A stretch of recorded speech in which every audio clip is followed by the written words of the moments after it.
Hello दोस्तों, हम पढ़ रहे हैं अपनी क्लास 12 की फिजिक्स। और हमने अपने लास्ट टॉपिक पढ़ा था, हमारे चैप्टर का नाम है वैद्युत आवेश तथा क्षेत्र। और हमने अपने लास्ट टॉपिक में पढ़ा था वैद्युत क्षेत्र की अक्षीय स्थिति पर वैद्युत क्षेत्र की तीव्रता, वैद्युत द्विध्रुव की अक्षीय स्थिति पर वैद्युत क्षेत्र की तीव्रता। आज हम पढ़ेंगे, उसी को आगे कंटिन्यू करेंगे और निरक्षीय स्थिति पर वैद्युत क्षेत्र की तीव्रता पढ़ेंगे। तो हमारे जो टॉपिक है उसका नाम क्या है? वैद्युत क्षेत्र की निरक्षीय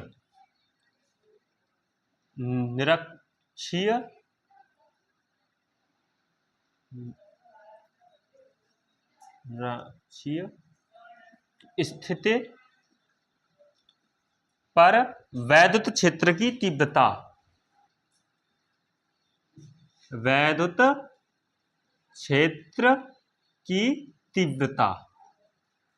ठीक है। अब देखो, मान लेता हूं कि ये कोई ए पॉइंट है, यहां पर कोई -q आवेश रखा गया है और यहां कोई बी पॉइंट है और इस पर +q आवेश रखा गया है। ठीक है। अब इनके बीच की दूरी मान लेता हूं कितनी होती थी? 2l होती थी, क्योंकि ये वैद्युत द्विध्रुव है तो इसके बीच की दूरी 2l होगी। ठीक, इसके बीच की दूरी 2l है और यहां कोई बिंदु O है जो इसका मध्य बिंदु है। किसका? वैद्युत द्विध्रुव का मध्य बिंदु है। अब मैं इस मध्य बिंदु पर एक डाल देता हूं लंब।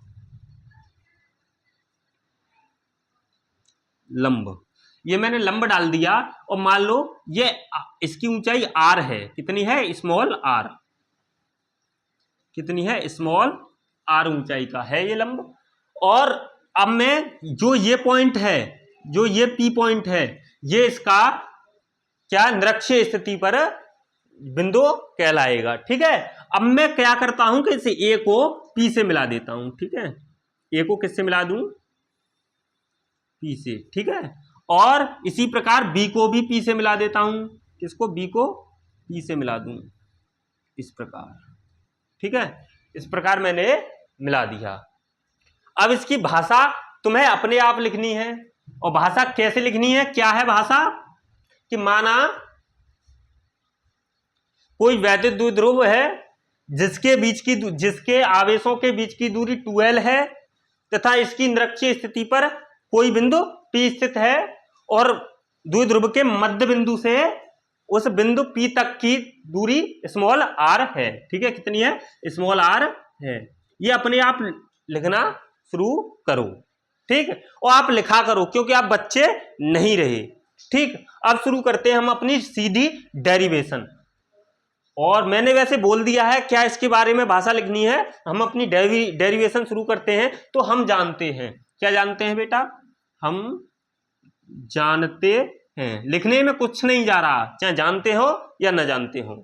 तो हमने पढ़ा था, डेरिवेशन किया था एक बिंदु आवेश के कारण किसी बिंदु पर वैद्युत क्षेत्र की तीव्रता। तो उसी से जानते हैं हम E बराबर किसके होता है? 1/4πε0 Q/r², ये होता है। अब मैं क्या निकालू बेटा? A के कारण P पर, बिंदु A के कारण P पर क्या निकालू? वैद्युत क्षेत्र की तीव्रता निकालू। तो बिंदु A के कारण बिंदु P पर वैद्युत क्षेत्र की तीव्रता, वैद्युत क्षेत्र की तीव्रता निकालो। तो मैं EA से प्रदर्शित कर सकता हूं इसे। EA बराबर क्या हो जाएगा? 1/4πε0, 1/4πε0 Q की जगह पे -q आ जाएगा। ठीक है, Q, यहां प्लस माइनस की जरूरत नहीं है। ठीक है, तो Q/r², यहां केवल परिमाण लेंगे। क्या लेंगे? परिमाण, मैग्नीट्यूड। ठीक है, r²। ये हो गया कौन सा? EA हो गया।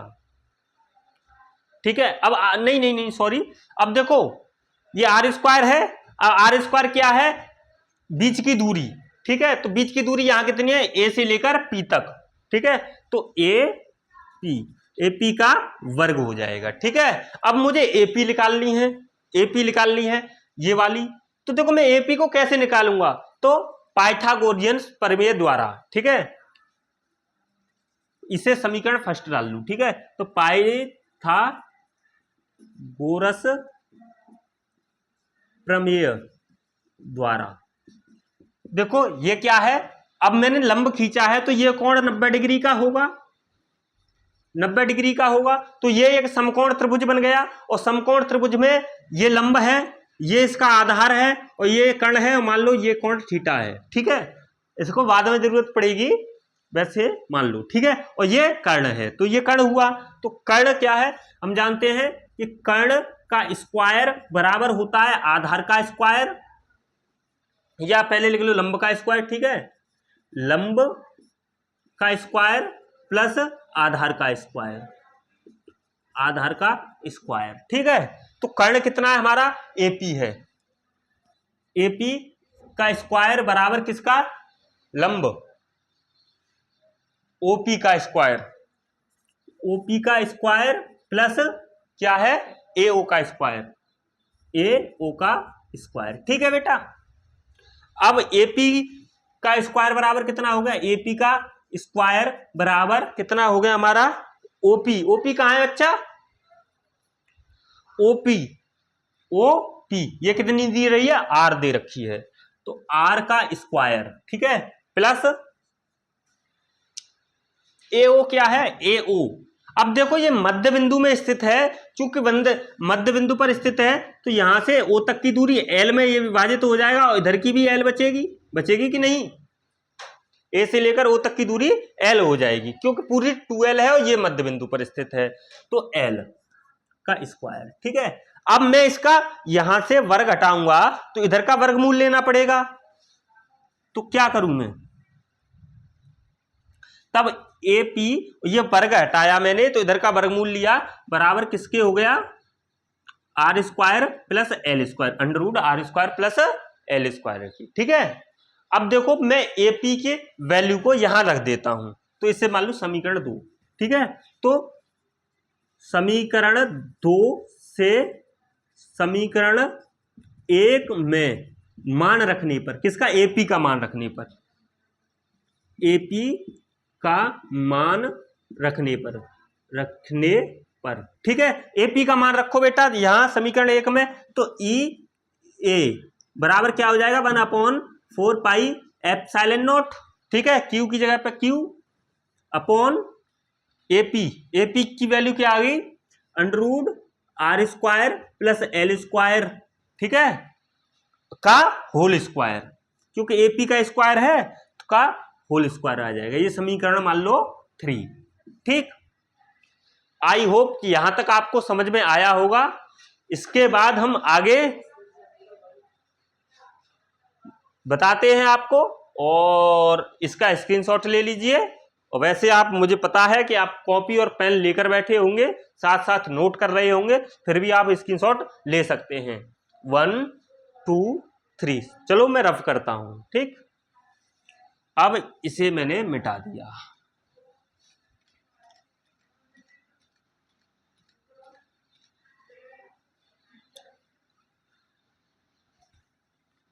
ठीक, अब समीकरण 3 को अभी लिखे रहने देता हूं, और इस एपी को भी लिखा रहने देता हूं। ठीक, इधर से हम अपनी शुरुआत करते हैं। तो अब क्या निकाले, अब देखो जो ए के कारण बिंदु पी पर निकाल लिया, अब बी के कारण बिंदु पी पर निकालूं, तो बी के कारण बिंदु पी पर वैद्युत क्षेत्र, वैद्युत क्षेत्र की तीव्रता। ठीक है, तीव्रता क्या हो जाएगी, ई बी इक्वल टू क्या हो जाएगा, 1/4 पाई एप्सिलॉन नॉट, और ये क्या है, क्यू है, तो क्यू अपॉन आर स्क्वायर की जगह पे क्या आ जाएगा, बीपी का स्क्वायर, क्योंकि बी से लेकर पी तक की दूरी जो बीपी है, बीपी का स्क्वायर। अब देखो यहां देखो बेटा, ये समकोण त्रिभुज है, इसमें आधार है वो दोनों में बराबर है, लंब दोनों का कॉमन है, तो कर्ण भी दोनों में बराबर होगा। तो एपी जो एपी के बराबर बीपी होगा। ठीक है, तो एपी हमारा कितना था, under root R square plus L square था, तो हमारा बीपी भी कितना होगा, under root R square plus L square होगा, क्योंकि दोनों के आधार समान है और लंब एक ही है, इसीलिए कर्ण भी बराबर होंगे। ठीक है, तो बीपी का मान यहां रख दूं तो रखो, तो ई बी बराबर क्या हो गया, 1/4 pi epsilon naught Q upon BP कितना है बच्चा, ये रहा, कितना है, R square plus L square की पावर 2। ठीक है, अब ये मान लो समीकरण नंबर 4। अब देखो समीकरण 3 और समीकरण 4 दोनों परिमाण में समान हैं, देखो दोनों का फॉर्मूला एक ही तो निकल कर आया है। ठीक है, अब देखो आगे की बात करें तो क्या, बिंदु P पर कुल वैद्युत क्षेत्र,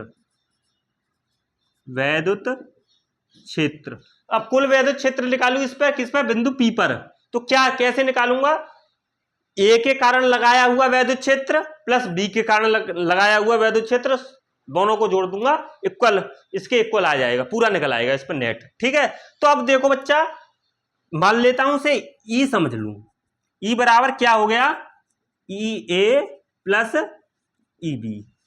अब देखो वैसे तो ये होना है, पर अब यहां देखो क्या होता है कि हम जानते हैं कि जो ई है यह एक सदिश राशि है, सदिश राशि है तो इसकी दिशा भी होगी, और दिशा होगी तो देखो ए के कारण पी पर क्या दिशा होगी, इसे अपनी ओर खींचेगा। देखो मान लेता हूं इस पर प्लस क्यू नोट चार्ज रख दूं, मैं प्लस क्यू नोट आवेश रख दूं, तो ये जो माइनस क्यू है इस प्लस क्यू को अपनी ओर खींचेगा, तो बल इस दिशा में लगेगा, बल की दिशा में ही वैद्युत क्षेत्र की दिशा होती है, हम जानते हैं। तो देखो ई ए इधर की ओर होगा, नीचे की ओर होगा ई ए। ठीक है, और ई बी क्या होगा, ये भी पॉजिटिव ये भी पॉजिटिव, तो ये ऊपर की ओर धक्का मारेगा, तो बल इस पर कैसे लगेगा, इसी की लाइन को आगे बढ़ा लूं इस प्रकार, अरे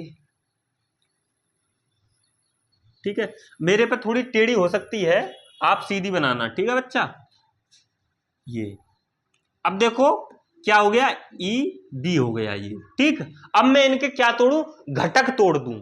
घटक तोड़ना हमने 11 क्लास में देखा है, 11th क्लास में सीखा है।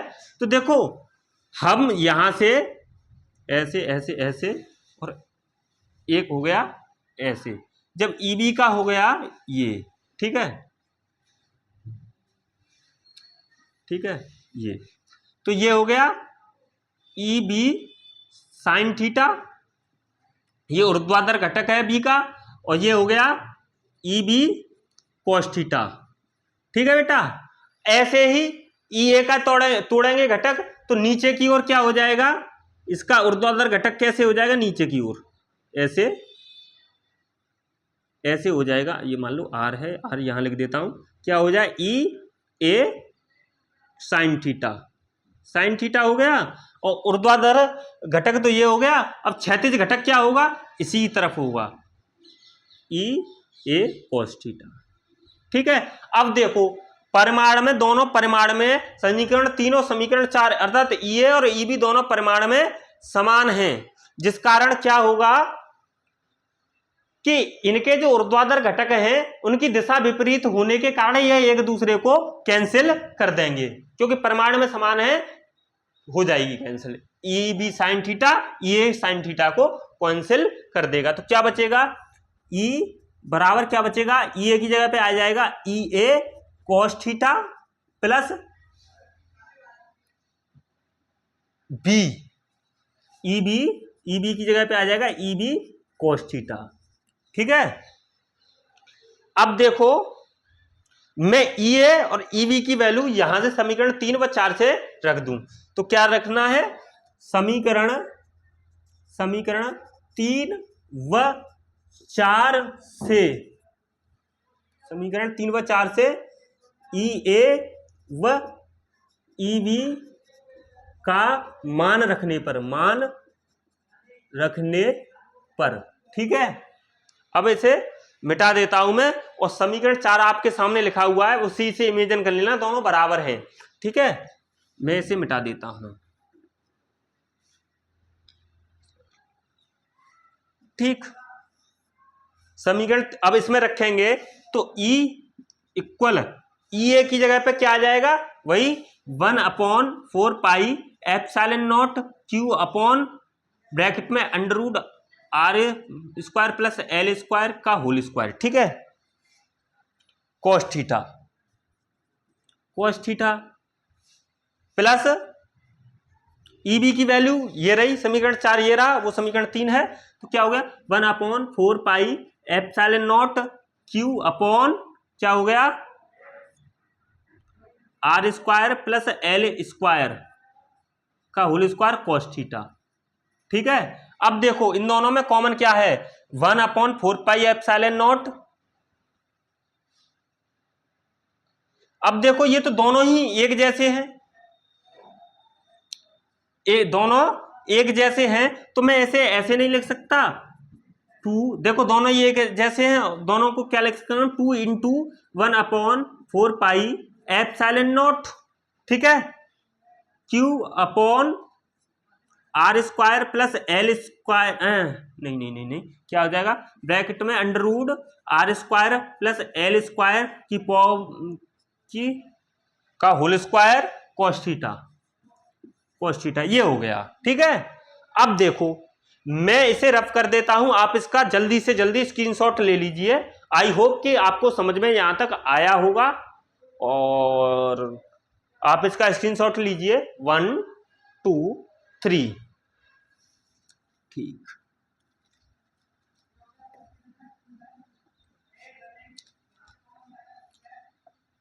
मैं इधर लिखता हूं, ठीक है।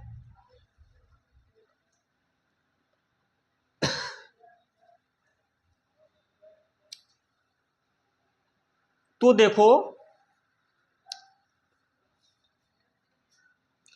मैं यहां से cos थीटा की वैल्यू निकाल लूं यहां से, तो क्या हो जाएगा, E बराबर हो जाएगा 1/4 पाई ε0, ठीक है, और ये तो लिख लिया, और 2Q, ये 2 इसमें Q में मल्टीप्लाई हो गया, और क्या हो गया एक में, इसे खोलूं तो क्या हो जाएगा r² प्लस l² की पावर 1/2, 1/2 कैसे हो गई, अंडर रूट हटाएंगे तो पावर 1/2 लग जाएगी, की पावर 2 cos थीटा। अब इस cos थीटा की वैल्यू मैं यहां से पुट करूं, तो cos थीटा की वैल्यू यहां से पुट करूंगा, तो देखो कैसे करूंगा, ये मान लो थीटा है, तो ये थीटा है, तो ये क्या हुआ लंब हुआ, ये हुआ आधार, और cos थीटा बराबर चूंकि हम जानते हैं cos थीटा बराबर होता है आधार बट्टे कर्ण, आधार बट्टे कर्ण। अब cos थीटा, तो cos थीटा की वैल्यू लिखो, आधार कितना है बच्चा, L है, यहां से लेकर O तक की L, ये लिखा हुआ है L है, तो कर्ण कितना है, ये r² under root r² plus l², ये हमारा क्या है cos थीटा की वैल्यू है। cos थीटा की वैल्यू यहां पुट कर दूं, ठीक है, यहां पुट कर दूं, वो कौन सा समीकरण था, शायद 4 माना था, तो इसे मान लूं समीकरण 5, तो क्या लिखूं, समीकरण 5 में cos थीटा का मान रखने पर, रखो बेटा कुछ नहीं, E बराबर क्या हो गया 1/4 पाई ε0, ठीक है, 2Q अपॉन, अब देखो पावर की भी पावर होती है तो पावरों का गुणा हो जाता है, तो 2 से इस पावर 1 कट जाएगी, तो क्या बचेगा r² प्लस l² बचेगा, की पावर 1 बचेगी इधर। अब देखो क्योंकि 2 से 2 कट जाएगा तो ये 1 बचेगा, तो पावर 1 बची, ठीक है, और cos थीटा की क्रॉस cos थीटा की वैल्यू लिखूं L upon under root R square plus L square. ठीक है, अब अंडर रूट आर स्क्वायर और एल स्क्वायर को क्या करता हूं, इसको अंडर रूट को खोल लेता हूं, आर क्या है तो आर स्क्वायर। ठीक है बेटा, तो E बराबर क्या हो गया 1 upon 4 pi epsilon not 2Q, और इसे L का हो गया तो 2QL हो गया बच्चा, और क्या हो गया R square plus L square की पावर 1, इधर क्या हो गया into 1 upon R square plus L square की पावर अंडर रूट हटाऊंगा तो 1/2 हो जाएगी कि नहीं। इधर का मैं मिटा देता हूं, रफ कर देता हूं, पहले का है लिखा हुआ। ठीक है बेटा, अब देखो क्या होता है कि समान आधार होने पर गुणा में घातें जुड़ जाती हैं, ये गणित से जानते हैं। तो देखो ये और ये समान है तो क्या होगी, इसकी पावर 1 है, इसकी 1/2 है और इसकी 1 है, तो इन दोनों की पावर जुड़ जाएगी। तो E तब E इक्वल क्या आ जाएगा, E के इक्वल हो जाएगा बेटा 1/4 पाई एप्सिलॉन नॉट 2QL, ये वाला ठीक है 2QL अपॉन 1/2 पावर और 1, तो कितना हो गया R square plus L square की पावर 3/2 हो गई। ठीक है, जिसे हल किया इन दोनों का गुणा किया तो 3/2 पावर हो गई। अब हम जानते हैं कि जो 2QL ये किसके बराबर था, P के बराबर था। ठीक है, P के बराबर था, द्विध्रुव आघूर्ण था। ठीक है, यहां से मैं इस वैल्यू को रख दूं तो E बराबर क्या था बेटा, क्या हो जाएगा 1/4 पाई एप्सिलॉन नॉट 2QL की जगह पे आ जाएगा P अपॉन, इसका देखो इसकी हो गई, जब इनको सरल करूंगा तो देखो आर स्क्वायर को अंदर ले जाऊं तो क्या हो जाएगा, इनकी अलग अलग हो जाएगी। जैसे लिख सकता हूं, देखो इनको सरल करूंगा तो ऐसे भी लिख सकता हूं, नहीं तो मैं अलग अलग करके भी लिख सकता हूं। जब अलग अलग करके करेंगे तो 2 से ये 2 कैंसिल तो r की पावर हो जाएगी 3, इसी प्रकार इससे ये कैंसिल तो प्लस l की पावर 3। ठीक है, अब मैं मान लू या आपको सरल तरीके से बताऊं तो इस प्रकार लिख लो, इसे सरल करके आर स्क्वायर की पावर 3/2 अलग अलग ही लिख लो यहीं से। ठीक है, प्लस एल स्क्वायर की पावर 3/2। ठीक है, अलग अलग ही लिख लो तो क्या हो जाएगी, 2 से ये वाली 2 कट जाएगी, ये वाली 2 कट जाएगी, तो क्या होता है R³ प्लस L³। अब मैं मान लेता हूं, विशेष स्थिति लेता हूं, इधर मिटा लू इसे, आप यहां तक स्क्रीनशॉट ले लीजिए। आई होप आपको यहां तक समझ में आया होगा, यहां तक का स्क्रीनशॉट लो। 1 2 3, अब अपना आगे शुरू करते हैं, तो मिटा देता हूं। मैं एक विशेष स्थिति लेता हूं। विशेष स्थिति क्या है कि मान लेता हूं जो L है वो R से बहुत छोटी है। जैसे L छोटी है और बहुत छोटी है किससे, R से, तब R, तो अब क्या लिख दूं, ये इधर पुराना है इसे लिखने दो, R के सापेक्ष L की उपेक्षा करने पर, उपेक्षा का मतलब निगलेक्ट कर दो, इसे खत्म कर दो, तो क्या हो जाएगा, तो E बराबर फिर क्या होगा 1/4 पाई एप्सिलॉन नॉट, E बराबर 1/4 pi epsilon not P upon R की पावर 3। बेटा यही फॉर्मूला है, इसका मात्रक क्या होगा, न्यूटन पर कूलॉम इसका मात्रक होगा। ठीक, आई होप आपको यहां तक समझ में आया होगा। ये हमने अपना निरक्षीय स्थिति पर वैद्युत क्षेत्र की तीव्रता का, द्विध्रुव की निरक्षीय स्थिति पर वैद्युत क्षेत्र की तीव्रता का व्यंजक ज्ञात कर लिया है, और यहां तक आप इसका स्क्रीनशॉट ले लीजिए और फिर हम अपना अगला टॉपिक शुरू करते हैं।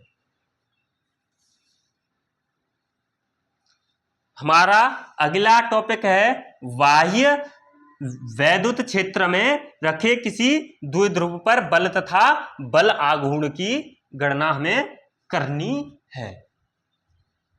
ठीक है।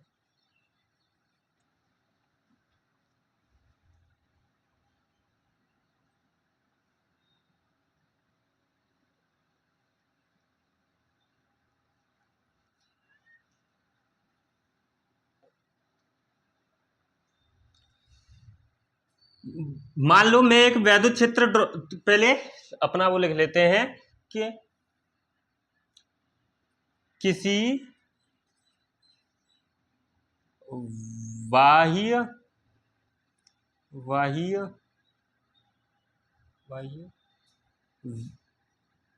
वैद्युत क्षेत्र में रखे द्विध्रुव पर लगने वाला बल तथा बल आघूर्ण।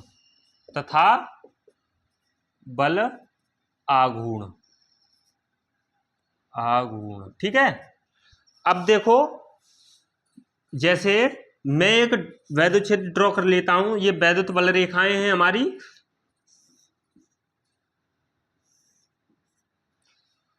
तो मैंने एक चीज बताई थी आपको, यहां भी कर लूं एक ऊपर। मैंने एक चीज बताई थी कि बेटा जो वैद्युत बल रेखाएं हैं वो धन आवेश से बाहर की ओर निकलती हैं। ठीक है, ये उनका गुण था। तो साधारण सी बात है, ये इधर से इधर की ओर जा रही हैं, तो कल्पना की जाए तो साधारण सी बात है, इधर कोई शक्तिशाली धनावेश होगा जिससे ये बाहर निकल रही हैं। होगा कि नहीं? क्योंकि धनावेश से वैद्युत बल रेखाएं बाहर की ओर निकलती हैं। और इसमें मैंने क्या रख दिया बेटा? एक वैद्युत द्विध्रुव रख दिया।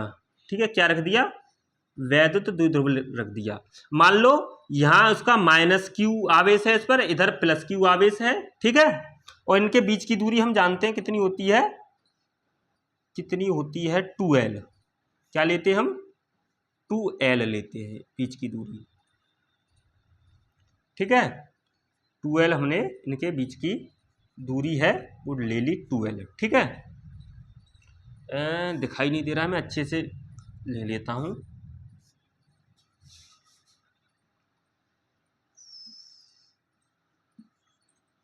अब दिखाई दे रहा होगा अच्छी से। ठीक है, तो पहले, और मान लो ये इसका मध्य बिंदु है यहां O। ठीक है, तो पहले मैं क्या करता हूं कि इस पर बल की गणना करता हूं। तो देखना, वैद्युत द्विध्रुव पर लगने वाला बल किसमें? वायु वैद्युत क्षेत्र में वैद्युत द्विध्रुव पर लगने वाला बल। पहले बल की बात की जाए, बल। तो देखो, इधर शक्तिशाली कल्पना की जाए, इधर कोई शक्तिशाली धनावेश होगा। तो देखो, ये धनावेश, इस धनावेश को इधर की ओर बल लगाएगा इस पर F। और मान लो A पॉइंट ये है और B पॉइंट ये है। ठीक है, तो A पॉइंट है तो मान लो FA। ठीक है, अब इस पर माइनस पर कैसा लगेगा? इधर की ओर बल लगेगा, -q है तो इस पर इधर की ओर बल लगेगा, मान लो FB। ठीक है, कैसा है? FB, B पॉइंट है, FB बल इधर लगेगा। अब देखो, दोनों आवेशों के परिमाण समान हैं, तो FA और FB भी आपस में बराबर होगा, परंतु इनकी दिशा विपरीत होगी। वो इधर की ओर है, वो इधर की ओर है। ठीक है, तो हम जानते हैं क्या जानते हैं बेटा? कि द्विध्रुव में -q व +q आवेशों के परिमाण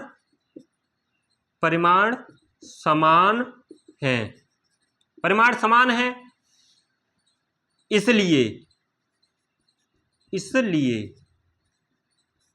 इसलिए इन पर लगने वाला बल भी समान होगा। बल का परिमाण, बल का दिशा नहीं बेटा, केवल परिमाण समान होगा। देखो मैं बता भी सकता हूं कैसे समान होगा, कि हम जानते हैं F बराबर होता है हमारा QE, ठीक है। अब F बराबर QE होता है तो Q क्या है यहां रखोगे, तो देखो E तो सबके लिए कांस्टेंट है, नियत है दोनों के लिए, क्योंकि एक ही वैद्युत क्षेत्र में रखे गए हैं, तो E तो सबके लिए एक जैसी होगी। बात हुई इनकी, तो E तो सबके लिए एक जैसी है। अब यहाँ माइनस है, ये यहाँ माइनस है, यहाँ प्लस है, तो एक बार माइनस एक बार प्लस, तो परिमाण में समान है, तो बल का भी परिमाण दोनों का समान होगा। हाँ, चिन्ह विपरीत होने का मतलब है इनका कि इनकी जो बल की दिशा है वो अलग अलग होगी, ठीक है। तो अब हम लिख सकते हैं कि F A not F A equal होगा किसके, या मोड को छोड़ो, एफ ए इक्वल होगा माइनस एफ बी के, ठीक है। कैसे कि देखो माइनस क्या है, विपरीत है, इनके दोनों के परिमाण समान होंगे। ये ले परिमाण ही बनाई दिए, ले ठीक है, ले परिमाण बनाई दिए, ठीक है। अब जैसे ही मैं इधर लाऊंगा तो क्या हो जाएगा, इस एफ बी को इधर लाऊंगा तो एफ ए प्लस माइनस का प्लस का हो जाएगा इधर जाके एफ बी, और इधर क्या बचा 0, इधर क्या बचा 0। अर्थात किसी बाह्य वैद्युत क्षेत्र में रखे द्विध्रुव पर जो बल लगेगा उसकी मात्रा 0 होगी, अर्थात इस पर जो कुल नेट बल लगा है वो 0 होगा, जिसका कारण क्या होगा, जिस कारण यह स्थानांतरण गति नहीं करेगा, अर्थात ये अपने इस बिंदु को छोड़कर इधर भी नहीं जाएगा और ना ही इधर जाएगा, अर्थात ये ऐसे है तो ऐसे ही अपनी इस स्थानांतरण स्थिति को चेंज नहीं करेगा, अर्थात ये न इधर जाएगा न इधर जाएगा, ठीक है। जैसा है वैसे ही अपनी इस स्थिति पर ही रहेगा, स्थानांतरण गति नहीं करेगा। अब बेटा स्थानांतरण गति नहीं करेगा पर ऐसे ये घूम सकता है, ऐसे ऐसे रोटेट कर सकता है, घूर्णन गति कर सकता है, तो उसकी मात्रा निकालने के लिए हमें बलागुण की जरूरत पड़ेगी, जो बलागुण हम अभी निकाल रहे हैं। आई होप आपको यहां तक समझ में आया होगा। आप इसका स्क्रीनशॉट ले लीजिए, फिर उसके बाद हम नए टॉपिक पर नई बात शुरू करते हैं, और नया टॉपिक है हमारा बलागुण।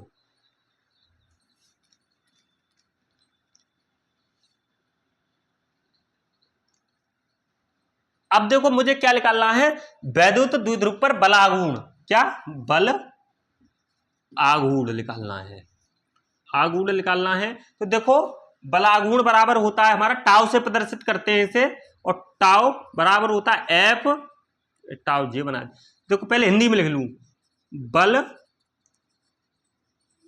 आघूर्ण बराबर होता है बल गुणा विस्थापन, कौन सा घूर्णन विस्थापन या एंगुलर मोमेंटम, कोणीय विस्थापन, ठीक है, कोणीय विस्थापन, ठीक है, या बीच की दूरी मान लो। अब देखो जो टाउ, तो इसे बलागुण को टाउ से प्रदर्शित करते हैं, टाउ बराबर होता है एफ, बल है एफ क्रॉस कोणीय विस्थापन, एस लिख लेता हूं, ठीक है, एस लिख लेता हूं, या क्या लिख लूं, ए लिख लेता हूं, ठीक है। अब देखो कोणीय विस्थापन, अब मैं अब ये ऐसे घूमेगा मान लो, तो घूमते घूमते घूमते घूमते घूमते घूमते घूमते घूमते ये पॉइंट यहां आ जाएगा, अरे घूमेगा तो आएगा, तो यहां इस स्थिति से इस स्थिति तक की जो दूरी है वही कोणीय विस्थापन कहलाएगी। तो मान लेता हूं कि मैं क्रिया रेखा की बात करता हूं, तो ये बल पीछे कहीं से इधर से लग रहा है, ठीक है, ये बल की बात की जाए तो इसकी क्रिया रेखा खींची जाए तो इधर की ओर होगी पीछे से। अब मैं इन क्रिया रेखाओं पर डाल दूं लंब, इस ए बिंदु से इस क्रिया रेखा पर बी, जो बी बल है एफ बी बल है, इस पर डाल दूं क्या, इसकी क्रिया रेखा पर लंब, मान लो ये मैंने खींच दिया लंब, ठीक है, और लंब खींच दिया तो मान लेता हूं इस लंब को मान लेता हूं सी पॉइंट मान लिया इसे। अब देखो ए से लेकर सी तक की जो दूरी है वही तो कोणीय विस्थापन के बराबर होगी, और वही मैं निकालूं।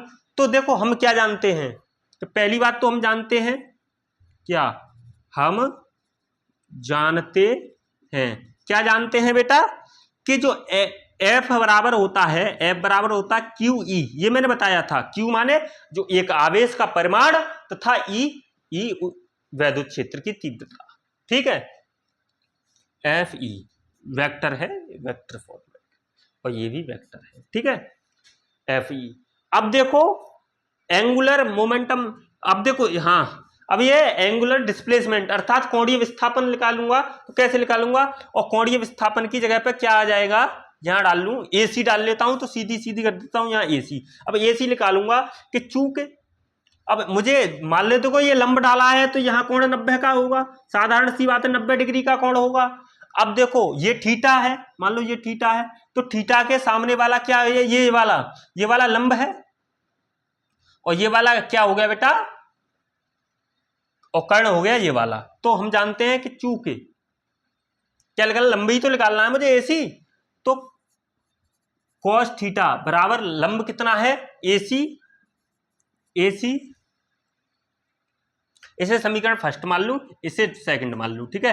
तो एसी cos थीटा बराबर एसी क्या होता है बेटा, साइन थीटा, सॉरी बेटा, साइन थीटा, इच्छो लंब लेना है हमें, और लंब तो साइन थीटा में होता है ना, तो साइन थीटा बराबर बेटा लंब कितना है हमारा एसी बट्टे कर्ण होता है, कर्ण कितना है बी ए या ए बी, ठीक है, ए बी। अब देखो इसमें मान रखो, तो साइन थीटा बराबर AC upon B, A B का मान क्या है, ए बी का मान है 2L। अब मुझे AC का मान निकालना है, तो 2L को इधर ले गया, तो AC बराबर क्या हो गया 2L साइन थीटा हो गया, और AC की वैल्यू तो क्या है, इससे मान लो समीकरण 3। तो देखो क्या लिख दूं यहां, समीकरण 2 व 3 से F व AC का मान समीकरण 1 में रखने पर, तो ठीक है, 1 में रखता हूं, तो क्या हो गया, टाउ बराबर क्या हो गया, एफ का मान यहां से रख दूं क्यू ई, ठीक है, क्रॉस क्यू ई रख दूं, ठीक है। अब क्यू ई और क्या हो गया, इस कहां से, समीकरण 3 से एसी का मान रख दिया, एसी का Q E 2L sine theta, ये हो गया इंटू डॉट लगा दिया, Q E into 2L sine theta, ठीक है। अब देखो मैं इसको ई को पीछे लेके जाऊं, तो टाउ बराबर है, मैं इसे ऐसे भी तो लिख सकता हूं, 2 को आगे लिख लूं, क्यू को लिख लूं, फिर एल को लिख लूं, और इंटू ई साइन थीटा, अरे आगे पीछे कर सकता हूं इनको, क्रम विनिमय नियम से जानते हो, चाहे 2 को आगे लिख लूं चाहे पीछे लिख लूं, कोई उत्तर में अंतर नहीं आएगा। तो 2QL साइन थीटा, यहां तक आई होप आपको यहां तक समझ में आया होगा, यहां तक नोट कर लीजिए, और इसके बाद हम अगला इसे आगे हल करते हैं। तो 1 2 3 आपने शायद स्क्रीनशॉट ले लिया होगा, अब मैं इसे रब कर देता हूं, साफ कर देता हूं। तो देखो हमारा क्या आया है, ये आया है बेटा टाउ बराबर 2QL इंटू साइन ई साइन थीटा, या डॉट लगा दो कोई बात नहीं है। तो चूंकि हम जानते हैं कि P बराबर होता है 2QL के, ठीक है, होता है P बराबर, तो इस 2QL की वैल्यू यहां पुट कर दूं, तो टाउ बराबर क्या हो जाएगा P, या डॉट लगा दो कोई बात थोड़ी है, PE साइन थीटा, ठीक है, PE साइन थीटा, ये क्रॉस मिटा दिया कोई बात नहीं है, सबका मतलब है गुणा कर रहे हैं एक दूसरे में, ठीक है, PE साइन थीटा, ठीक है। तो ये हमारा व्यंजक निकलकर आ गया, किसका, बल आघूर्ण का, वैद्युत क्षेत्र में रखे किसी द्विध्रुव पर लगने वाला बल आघूर्ण का व्यंजक निकलकर आ गया। ठीक है। और इसको अगर हम आगे सॉल्व करना चाहें तो कैसे कर सकते हैं कि हम जानते हैं 11 से, चूंकि vector A cross vector B बराबर होता है ए बी साइन थीटा के। किसके बराबर होता है? साइन थीटा के। अब देखो ए बी साइन थीटा है, समझना, ये क्या है, ए की जगह पे पी है, बी की जगह पे ई है, साइन थीटा की जगह पे साइन थीटा है। तो यहाँ ए बी साइन थीटा को हम ए क्रॉस बी लिख सकते हैं, तो इसको हम ऐसे नहीं लिख सकते, ताऊ बराबर P vector P cross vector E लिख सकते हैं ना, ये भी हमारा सूत्र है। ठीक, आई होप आपको समझ में आया होगा। आज के लिए इतना ही, आज के लिए इतना ही, और स्वस्थ रहें, अच्छे रहें और अपनी पढ़ाई को कंटिन्यू करें, और जो न समझ में आए हमें कमेंट करके बताएं, हम आपके उत्तर देने का, जल्द से जल्द उत्तर आपको प्रदान करने का प्रयास करेंगे। स्वस्थ रहें, खुश रहें।